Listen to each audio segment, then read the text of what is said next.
Sometimes ஓனாக டிஃப்ரெண்ட்டாக food try பண்ணுறது உண்டு. சில டைம் அது நம்ம கை கொடுத்துரும், சில டைம் நம்மளே போட்டு சொதப்பிடும். அப்படி நான் இன்றைக்கி ட்ரை பண்ணது தான் மேங்கோ குனாஃபா. மேங்கோனாலே எல்லாத்துக்கும் ரொம்ப பிடிக்கும்.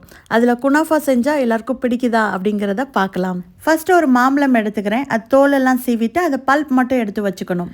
Fresh cream and mango bulb இது சம அளவில் எடுத்து நல்லா மிக்ஸ் பண்ணி வச்சுக்கிறேன். நெக்ஸ்ட்டு குனாஃபா டவ் அதை ஒரு பாத்திரத்தில் நல்லா பிச்சு போட்டுக்கணும். அதில் நிறைய பட்டர் சேர்த்து நல்லா மிக்ஸ் பண்ணி வச்சுக்கிறேன். இப்போ அடுத்து ஓவன் ட்ரே இல்லை ஓவன் பேன் எது வேணாலும் எடுத்துக்கலாம். நான் பேன் எடுத்துக்கிறேன். இதில் ஃபர்ஸ்ட் லேயராக குனாஃபா டவ்வை சேர்த்து நல்லா அமுக்கி விட்டு வைக்கணும். செகண்ட் லேயராக மேங்கோ க்ரீமை சேர்த்துடணும். தேர்ட் லேயராக குனாஃபா டவ் சேர்த்துக்கணும். இதே போல் 3 லேயர் செஞ்சுட்டு நம்ம லிட்டு போட்டு கவர் பண்ணி ஓவனில் குக் பண்ணி எடுக்கலாம். குனாஃபா நல்லா குக்காகி எடுத்த பிறகு அந்த சூடோடையே நம்ம சுகர் சிரப் சேர்த்துடணும். அப்போ தான் நல்லா அப்சர்வ் பண்ணிக்கும். அவ்வளோதான். அதுக்கப்புறம் நம்ம தட்டில் மாற்றி கட் பண்ணி சர்வ் பண்ண வேண்டியதான்.